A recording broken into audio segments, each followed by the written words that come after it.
सच में हुआ होगा तो प्रूफ में मांग लेता हूँ। तो मेरे से एक बंदा कहता है कि तुम डिस्टर्ब क्यों कर रहे हो, और ये मेरे को पकड़ के खींचता है सामने कि तू सामने आके बोल, तू डिस्टर्ब क्यों कर रहा है। मैंने कहा कि भाई मैं डिस्टर्ब नहीं कर रहा, मैं तो पूछ रहा हूँ। तो ये मेरे से पूछ रहे हैं कि तू कितने पैसे लेके आया। इसका मतलब एक चीज है, इसका मतलब बस एक चीज है, ये लोग पैसे लेके आते हैं, इसलिए लगता है कि जितने हैं सब पैसे लेके आए। ये लेफ्ट की मीडिया है, ये पैसे लेके आती है और अरे वो मुझ में लगा दी, मुझे बीजेपी लेगा। बहुत सिलेक्टिवली अप्लाई होता है। जेएनयू में अगर ये चीज लगाई जाएगी, नारे लगाए जाएंगे जो कि हिस्टोरिक नारा है। जब आप किसी के नाम के बाद मुर्दाबाद कहते हैं ना, भाजपा के वो लोग जो पार्लियामेंट में बैठ करके बाहर जाकर के राहुल गांधी मुर्दाबाद, कांग्रेस मुर्दाबाद, लेफ्ट मुर्दाबाद, जेएनयू मुर्दाबाद, ये सब नारे लगाते हैं। मुर्दाबाद का भी यही मतलब होता है कि चंद्र को देखी क्यों होता है। तो आप लोग जब आपका मन करता है मीडिया के गैंग के आपका जो गोदी मीडिया है उसकी मदद से, आप जब आपको मन करता है आप जेएनयू को इस पूरे देश का दोषी बना देते हैं। जब आपको मन करता है तो वही नारे सड़कों पे लगते हैं, वही नारों के समर्थन में आप सुप्रीम कोर्ट से स्टे लगा देते हैं। मुझे मेरे पास खबर आई, मेरे पास तो सिंपल सी खबर आई है कि यहाँ पे प्रोटेस्ट हो रहा है, मैं देखने आया हूँ। क्या हुआ क्या हुआ क्या हुआ? एक मिनट बताएंगे क्या हुआ है? एक मिनट ये लेफ्ट मीडिया मुझे कह रहा है मैं पैसे लेके आया हूँ। यहाँ पर कोई लेफ्ट और राइट नहीं है। एक मिनट शांत शांत, एक मिनट रुक जाओ। क्या नाम है आपका? क्या नाम है? मेरा नाम वैभव पांडे। एक मिनट क्या हुआ? हुआ ये था कि यहाँ पे एक लड़की खड़े होके बता रही थी कि जेएनयू में ऐसा होता है। मैंने कहा कि अगर आपका प्रूफ एक बार वीडियो दिखा दीजिए पीछे से। मैंने सोचा कि अगर सच में हुआ होगा तो प्रूफ में मांग लेता हूँ। तो मेरे से एक बंदा कहता है कि तुम डिस्टर्ब क्यों कर रहे हो, और ये मेरे को पकड़ के खींचता है सामने कि तू सामने आके बोल, तू डिस्टर्ब क्यों कर रहा है। मैंने कहा कि भाई मैं डिस्टर्ब नहीं कर रहा, मैं तो पूछ रहा हूँ। तो ये मेरे से पूछ रहे हैं कि तू कितने पैसे लेके आया। इसका मतलब एक चीज है, इसका मतलब बस एक चीज है, ये लोग पैसे लेके आते हैं, इसलिए लगता है कि जितने हैं सब पैसे लेके आए। ये लेफ्ट की मीडिया है, ये पैसे लेके आती है और अरे वो मुझ में लगा दी, मुझे बीजेपी लेगा। भेदभाव का आप आईडी दिखा सकते हैं? किस चीज की आईडी दिखाऊं मैं आईडी लेके घूम रहा हूँ। बात बताऊँ, मैं आईडी मैं प्रोटेस्ट देखने आया हूँ। मैं जब प्रोटेस्ट में क्यों वो वीडियो नहीं बना सकते क्या? वो वीडियो नहीं देख सकते क्या? ये देखो ये ला, ये बंदा आईडी लेके आया, बताओ सब एक नहीं, मैं लेके नहीं आया, मैं आईडी लेके आऊंगा यहाँ पे।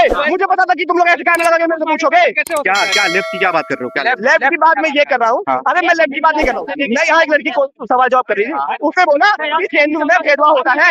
कुछ एबीवीपी के छात्र आते हैं और वो करते क्या है कि एक ओबीसी को या एससी को टारगेट करते हैं और उसको भरे सबको सामने बोलते हैं कि तू रिजर्वेशन आया है और तेरा कोई हक नहीं है। मैंने उससे पूछा कि आपके पास सबूत है वीडियो में योगी अगर ऐसा हुआ होगा? उसने कहा कि मेरे पास सबूत है। एक लेफ्ट का बंदा शायद ये था, कोई नहीं ये नहीं थे, तो एक लेफ्ट का बंदा आता है मेरे से मेरे को पकड़ के खींचता है और कहता है कि तू डिस्टर्ब क्यों कर रहा है। अच्छा। मैंने कहा मैं डिस्टर्ब ना कर रहा हूँ, मैं तो सबूत मांग रहा हूँ। तो मेरे को पकड़ के खींचता है कि सामने आके बोल। मैं कहा भाई मैं सामने आके क्यों बोलूं, मैं तो पूछ रहा हूँ, सबूत दिखा दे। तो मेरे से कहता है कि वो कितने पैसे लेके आए। पैसे इसका मतलब मुझे एक चीज समझ में आ गई है, जितने लेफ्ट के लोग आते हैं वो सब पैसे लेके आते हैं। इसीलिए उनको लगता है कि हमें। नाम क्या है? मेरा नाम वैभव पांडे है। वैभव पांडे जी, आप सवर्ण समाज से ब्राह्मण हो। जी, जी। तो क्या इसी आधार पे क्या बोला जा रहा है? क्या हो सकता है उसे लगा हो कि मैं राइट से हुआ, मैं चंद्र के से हूँ, इसलिए मेरे को टारगेट कर रहा है। सबके सब लेफ्ट मीडिया है, सब घुमा के रहा है। फोकस करो। अच्छा। ये यहाँ पे डिस्टर्ब करना है। अच्छा। ये यहाँ पे आप क्या लगता है यूजीसी जो है ये सुप्रीम कोर्ट ने वापस लिया है, इसका फैसला कैसा है? क्या बिल्कुल सही है यार, बिल्कुल सही है। कौन गलत आरोप लगा दे, क्या करेगा जनरल वाला बच्चा? वो या तो फिर आत्महत्या कर ले या तो जेल में चले।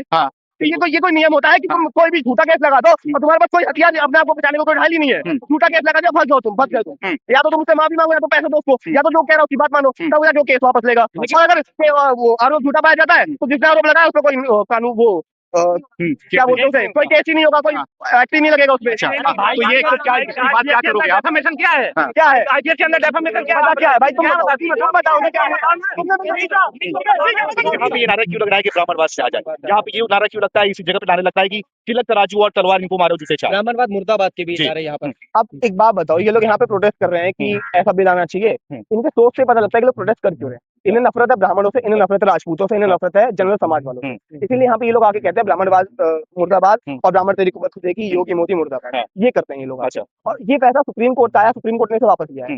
आरोप किस पे लगा रहे हैं ये लोग? आरोप लगा रहे हैं लोग योगी मोदी पे, आरोप लगा रहे हैं बीजेपी ने इसे वापस कर दिया है। इसका मतलब यही हुआ, इन लोगों का ये कहना है कि जो सुप्रीम कोर्ट है वो भी बीजेपी की लिखी हुई है। यही कह रहे हैं, मतलब इसका मतलब ये जितने भी यहाँ है इनमें किसी को भी सुप्रीम कोर्ट को पता नहीं है। ब्राह्मण है, उसका आरोप लगा रहे हैं ब्राह्मण इसमें फैसला ले रहे हैं। हाँ मतलब सुप्रीम कोर्ट ब्राह्मण देखेगी, सुप्रीम कोर्ट मतलब ब्राह्मण राजपूत ये देखेगी, मतलब सुप्रीम कोर्ट अब ऐसे ही हो गई है। मैं यही तो बोल रहा हूँ, ये लोग क्या आरोप लगा रहे हैं, सुप्रीम कोर्ट भी आरोप लगा रहे हैं कि सुप्रीम कोर्ट अब यहाँ पे एक तरफा फैसला ले रहा है। ये कहना सुप्रीम कोर्ट एक तरफा फैसला ले मगर रहा इनका कहना है कि ये ब्राह्मणों के खिलाफ नहीं हम नारे लगा रहे हैं, है। वो किसके खिलाफ लगा रहे हैं? एक सोच के खिलाफ लगा रहे हैं, जो कि लगातार निचले जाति को तड़पाने का काम कर रही है, प्रताड़ना कर रही है। आप मुझे ऐसा कहना ठीक है, आप मुझे एक बात बताओ, कितने केस ऐसे आए जिसमें कि ये सामने आया कि किसी ब्राह्मण ने किसी दलित को या राजपूत किसी दलित को या एससी वालों को दबाया है? डाटा बताओ, वो डाटा दो आप। फिर डाटा मैं भी दूंगा फिर आपको। आप डाटा निकाल के आओ, फिर मैं भी डाटा निकालूंगा और मैं भी डाटा दूंगा आपको। आप एक बात बताइए, गौरव तिवारी नाम का एक बंदा है जिसपे आरोप लगाया था, वो आरोप जब गलत साबित हुआ 17-20 साल बाद, उसके परिवार विष्णु तिवारी, उसके सारे परिवार वाले मर गए, कोई लेना नहीं आया। 20 साल वापस करेगी सरकार। मतलब आपसे ये भी पूछना चाहूंगी चीफ जस्टिस से कि आपके सुप्रीम कोर्ट में कितने जजेस हैं, जरा बताइए तो। अगर भेदभाव खत्म हो गया है तो सुप्रीम कोर्ट में जो जजेस का कॉन्स्टिट्यूशन है उसमें आपको दिखना चाहिए। वो लोग जो हमेशा से जिनको बाहर किया गया है पब्लिक इंस्टीट्यूशन से, उन लोगों की भागीदारी तो सुप्रीम कोर्ट में दिखनी चाहिए। फिर ऐसा क्यों होता है कि सुप्रीम कोर्ट 2018 का जो डेटा है उसमें 33 में से 28 जो जजेस होते हैं वो ना मुसलमान होते हैं, ना क्रिश्चियन होते हैं, ना एससी होते हैं, ना एसटी होते हैं, ना ओबीसी होते हैं? ऐसा क्यों होता है? निष्काम दुबे का बयान आता है, वे कहते हैं कि हमने जो कहा था वही हुआ, सुप्रीम कोर्ट ने वही किया। इसकी क्या मायने निकाले जाए? इसका यही मायने निकाला जाए कि वो जुडिशियल सिस्टम को ये नहीं इस तरह से नहीं देखते हैं कि जुडिशियल सिस्टम और सुप्रीम कोर्ट हर किसी के फंडामेंटल अधिकारों और कॉन्स्टिट्यूशनल राइट्स को सेफगार्ड करने के लिए बना है।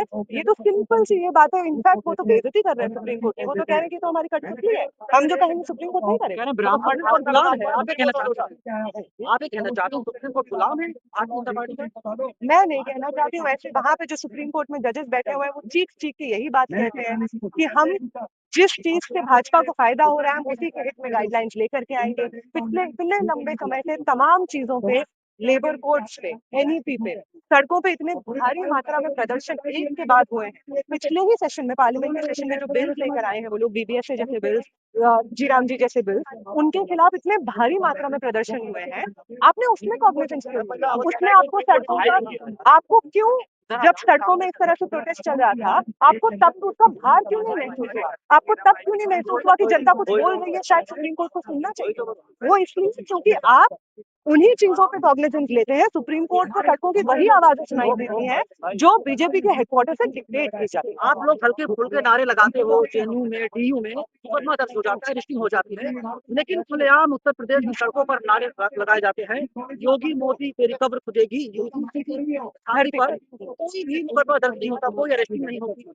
ये एक और केस है कि किस तरीके से लॉ सिलेक्टिवली अप्लाई होता है। जेएनयू में अगर ये चीज लगाई जाएगी, नारे लगाए जाएंगे जो कि हिस्टोरिक नारा है। जब आप किसी के नाम के बाद मुर्दाबाद कहते हैं ना, भाजपा के वो लोग जो पार्लियामेंट में बैठ करके बाहर जाकर के राहुल गांधी मुर्दाबाद, कांग्रेस मुर्दाबाद, लेफ्ट मुर्दाबाद, जेएनयू मुर्दाबाद, ये सब नारे लगाते हैं। मुर्दाबाद का भी यही मतलब होता है जो कब्र खुदेगी की होता है। तो आप लोग जब आपका मन करता है मीडिया के गैंग के आपका जो गोदी मीडिया है उसकी मदद से, आप जब आपको मन करता है आप जेएनयू को इस पूरे देश का दोषी बना देते हैं।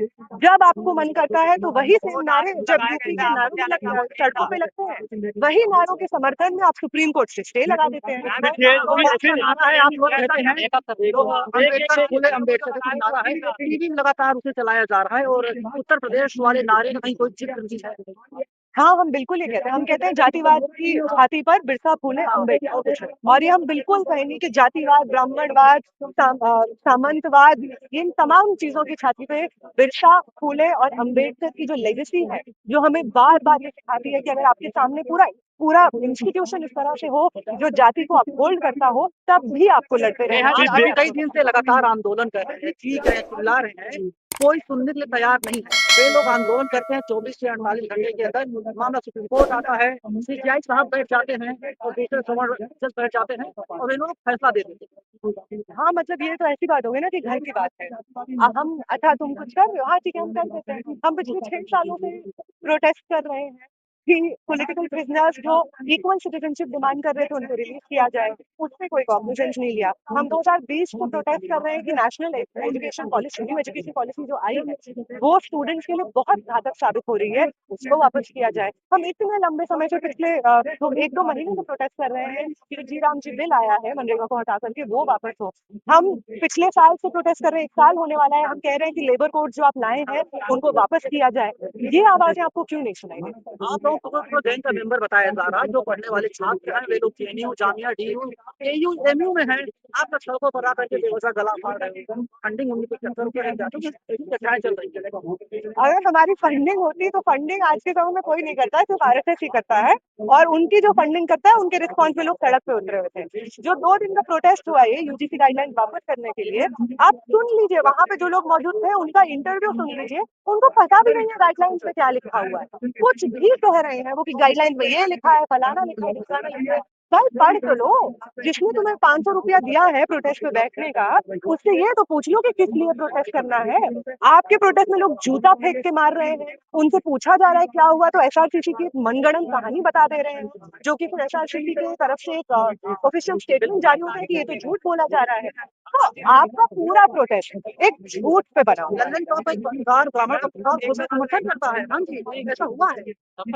बिल्कुल हुआ होगा। तो कोई किसी हाँ, वो क्यों दे रहा है नहीं? बिल्कुल तमाम मीडिया के वो चैनल्स जिनका एक काम होता था कि समाज में सच को दिखाया जाए, सच बताया जाए, लोगों की बात पहुंचाई जाए सरकार तक, चुने हुए प्रतिनिधियों तक, वो इस वक्त उल्टा कर रहे हैं। वो सरकार के चुने हुए प्रतिनिधियों की बात जनता के बीच में विष की तरह घोल रहे हैं। लेकिन नेहा जी, अभी तक ये कहा जा रहा था कि हिंदू खतरे में है, अचानक से यूजीसी की गाइडलाइन है, समझ खतरे में आ गए देश की। बिल्कुल, ये भी हिंदू एकता भी तो ऐसे ही जब भी बात आती है जाति की तो हिंदुओं को अपनी एकता याद आ जाती है। अंबेडकर भी यही कहते थे कि हिंदू सिर्फ एक चीज पे एक होते हैं, और वो आता है जब मुसलमानों के खिलाफ बात करनी होती है, तब हिंदू एक होते हैं। हिंदू एक कभी नहीं रहे हैं। गधों को घोड़ा बनाओगे क्या? इस तरह की बात, बिल्कुल ये बात बोली जा रही है कि गधे को घोड़ा बनाओगे। अगर आप समाज के एक सेक्शन को गधा समझते हैं तो ये इस बात का प्रूफ है कि जो प्रोटेस्ट आप कर रहे हो, वो जिस चीज के खिलाफ प्रोटेस्ट कर रहे हो, वो उस चीज का हायर एजुकेशन के इंस्टीट्यूशंस में होना कितना जरूरी है। जब आप ये कहते हैं कि मेरी सीट खाली है, उस दलित ने, उस आदिवासी ने, उस पिछड़े ने, उस महिला ने, जब आप ये भाषा का इस्तेमाल करते हैं तो आप इस चीज का प्रूफ देते हैं कि आपको लगता है कि आपका अधिकार है सब सीटों पे और बाकी लोग तो ऐसे ही आ गए हैं। आप ही के लिए पब्लिक इंस्टीट्यूशन है, आप ही के लिए हायर एजुकेशन है,